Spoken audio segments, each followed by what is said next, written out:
AI tools are not good for PhD research, or more specifically, they're not good for my PhD research, and I'll explain.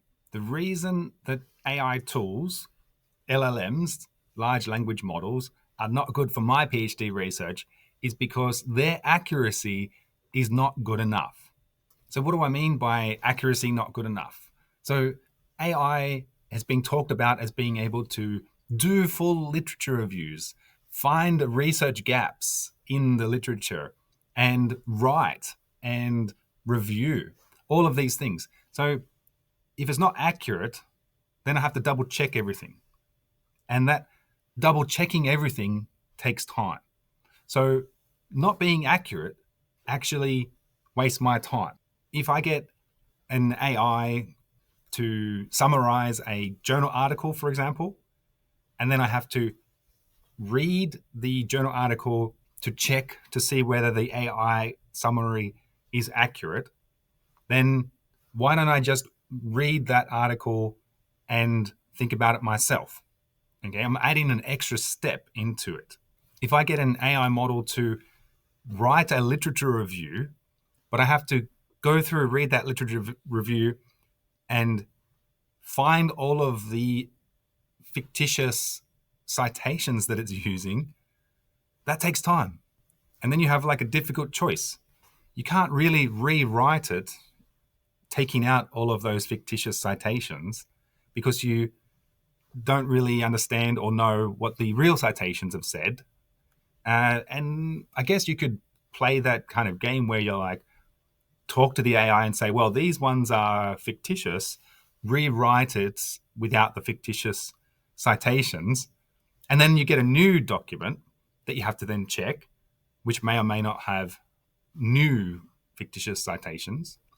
So for me, it doesn't save time at all. Okay. And the risk of being inaccurate in my work is not a risk that I want to accept.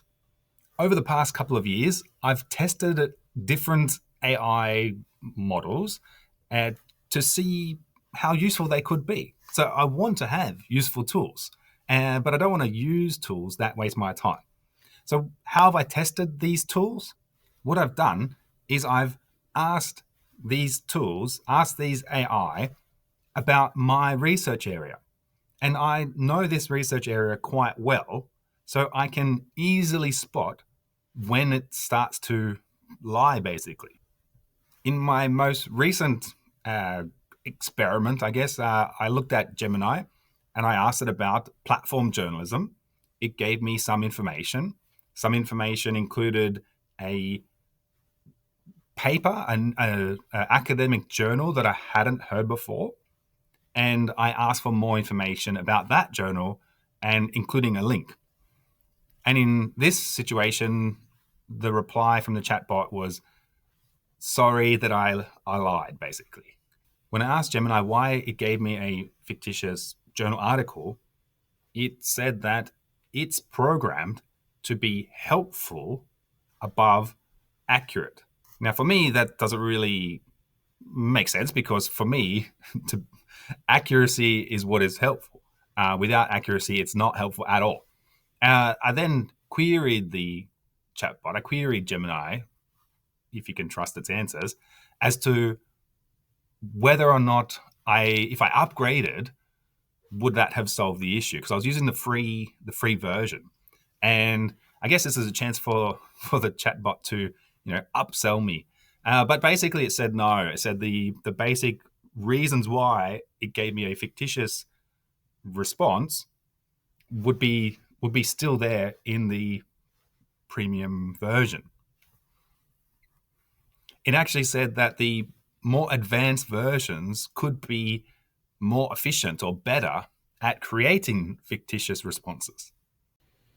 So what I thought I'd do is just do a little test, live test, just to see if Gemini is updated or improved in its accuracy since the last time I checked. And then the lights go out in this office because power saving.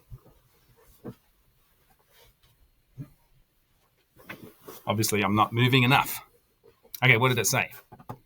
Academic articles on this, news quality, platform journalism, law and society. Oh, I like that. Visualize your thesis. That sounds familiar, actually.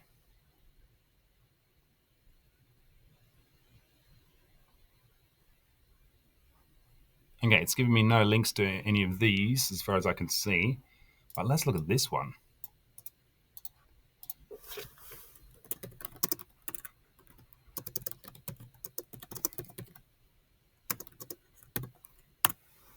Give me a link.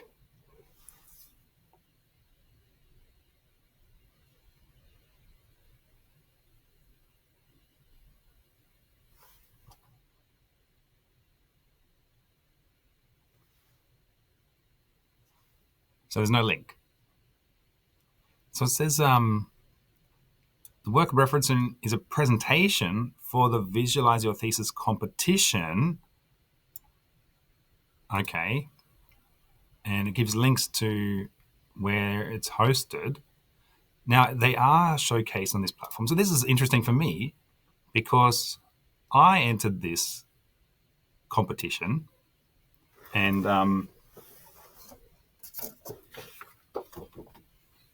I got a prize. And my entry was called Platform Journalism, Law and Society. And here it is with a link. Let's have a look. It's only 1 minute.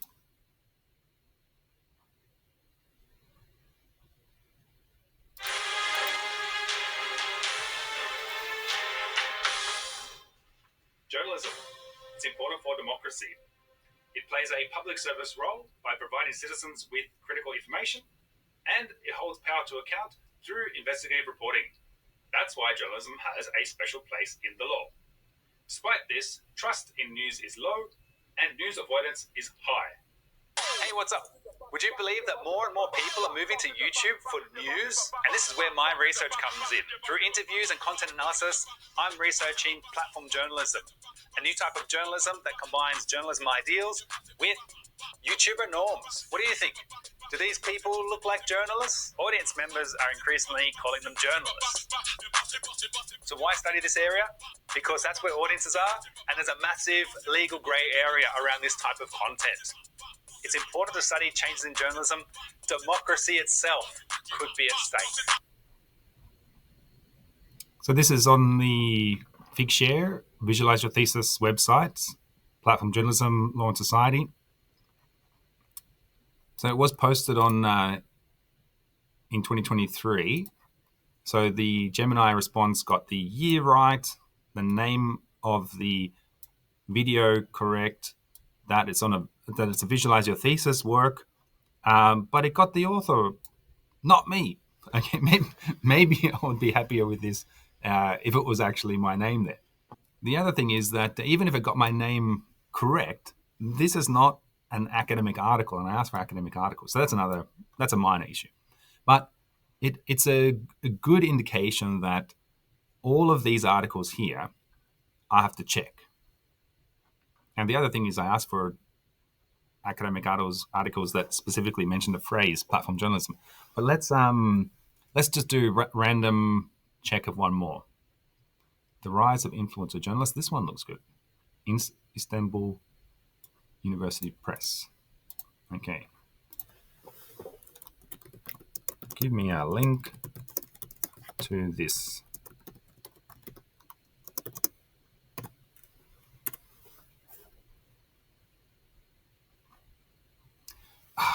So all journal articles have publicly available links, even if you can only read the abstract.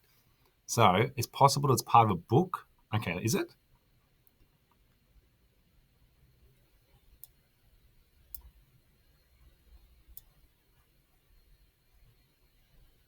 Is it part of a book or anything? Let's have a look. Let's just do a good old-fashioned Google search.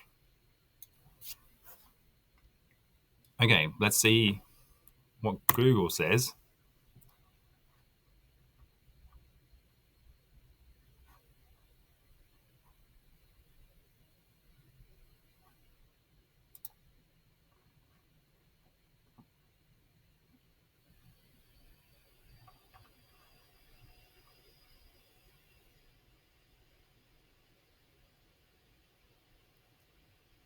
Oh, it gives a gives an article here.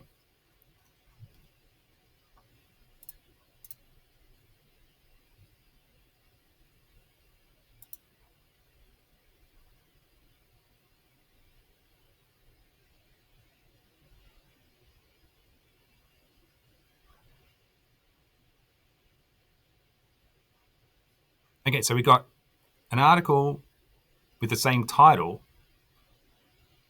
at the Istanbul University Press, but the authors are just different.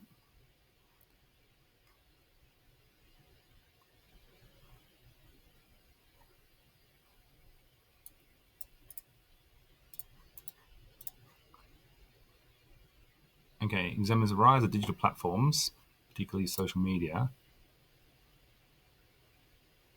So even the blurb, you can't trust that the blurb is accurate. You have to read that just to check.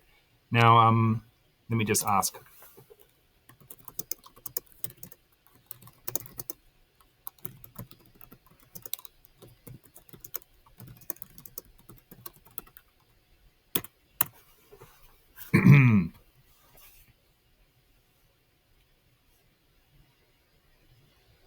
Okay, so now that I said that it's given the wrong author, it gives me the correct author.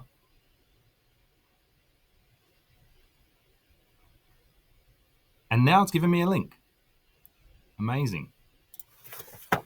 But why? I don't want to know why.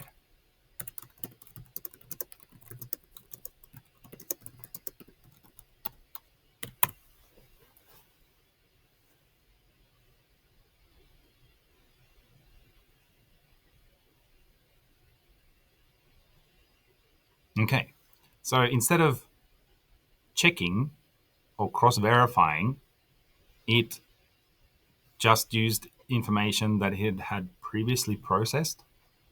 Okay, and then it makes a promise. Oh, I will be more diligent in verifying information in the future. Yeah, sure. Anyway, so this is just the first two examples that I checked out of that list of academic references were wrong. Okay, and for me, having to double check everything that AI gives me is a complete waste of time. It's much better for me to read the articles, to find the articles myself, to read one article and see which articles reference that and which articles does this reference. And that's how I find different literature. That's how I get to understand a topic. And I can then summarize it and then reread and check my summary and then find relevant parts of the article.